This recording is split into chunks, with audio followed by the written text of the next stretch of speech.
So if you guys cannot make it to a live session, that's okay. You absolutely can ask us all your questions anyway, and you can put them in the comments of any of our videos, and then we print them, and then we answer them in the live session. And so like that, you can rewatch it and get all our answers. So Jimmy says, "Hi, I am planning on doing a few multi-day hikes this summer, and so that you can get a hut pass to stay in the hiking trails hut. Are they worth it? If so, how does they work?"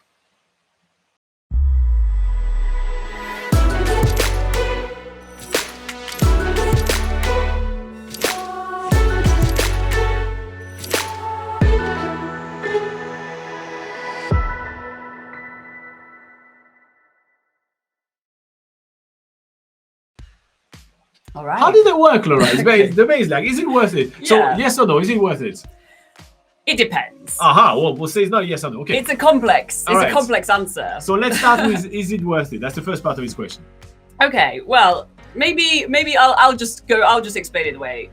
I'll get to it whether it's worth it. Okay, you know what you want then. I'll do me. Okay, so first of all, well, I mean, if you look at the facts that New Zealand does have around 950 huts along their walking trails. So that's a lot of huts that, that are around New Zealand, and the Backcountry Hut Pass, sort of at face value, you can basically use them at huts for as many different huts as you like for a set amount of time that you buy the pass for. So the Backcountry Hut Pass, you can either get a 6-month pass or an annual pass. And just so you know, around prices at the moment, of course, prices can change. So this is as of 2021. The 6-month pass for an adult is 108 New Zealand dollars, and for youth, which is between 11 and 17 years old, it's 54 New Zealand dollars. And then for the annual pass, that's 144 New Zealand dollars. And for youth, that is 72 New Zealand dollars. So just to let you know that sort of the prices, that's the first thing to sort of take into account. Now, whether it is worth it or not depends, because this hut pass actually excludes a lot of huts, and it might be the sort of more sort of popular huts, the huts that you're more likely to use in New Zealand. So let's just go through the hut pass exclusions. So the Backcountry Hut Pass does not include Great Walk huts. So any huts along any of the Great Walk trails, so anything like the Routeburn Track, the Milford Track, the Abel Tasman Coastal Track, for example, doesn't apply to any of those huts.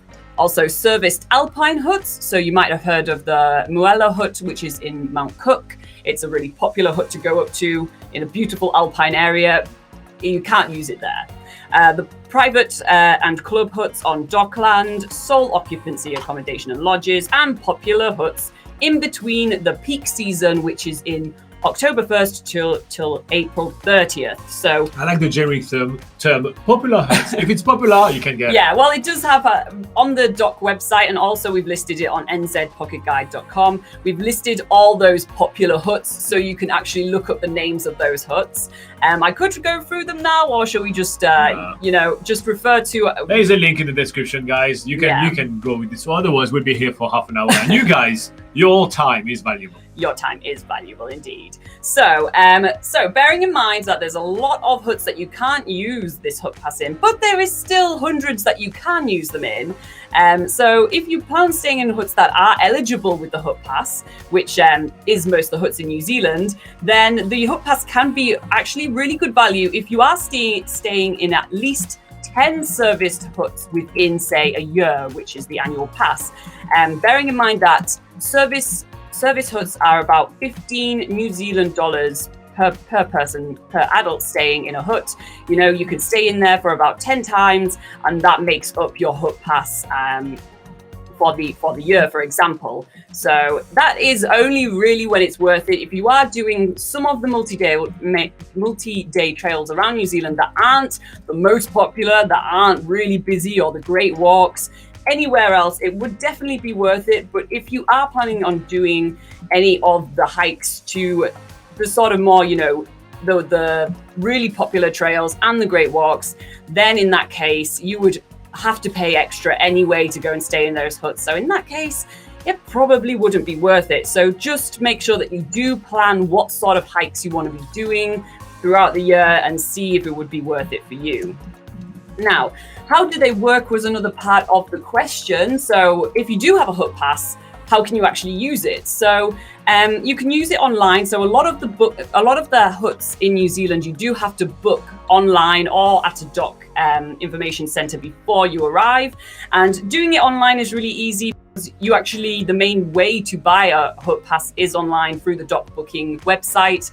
And so buying it online, there's always an option when you're booking your hut pass to use your hut pass code, and you can do it easily that way. Otherwise, just showing up to a hut, if it's not a bookable hut, and you show up there, then they have book logs in each of the huts, and all you have to do is basically write down your hut pass number and your name into the logbook. If there's a hut warden there, they may ask for some ID, so it is recommended by the dock to have some ID and a printout your hut pass as well, just to show them, just in case.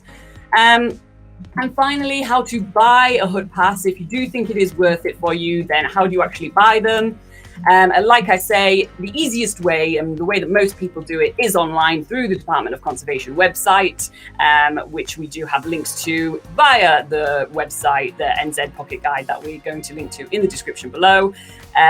So that's a very easy booking system where you just pay via your Visa or MasterCard, etc. And after you pay for it, they will send you a PDF of your dock hut pass, and it's easy as that. Make sure you print it out and take it with you on the hiking trails. But if you don't have access to internet, or you can't make out what the hell the website is and how you can work it, then you can actually buy a hut pass from a Department of Conservation visitor centre.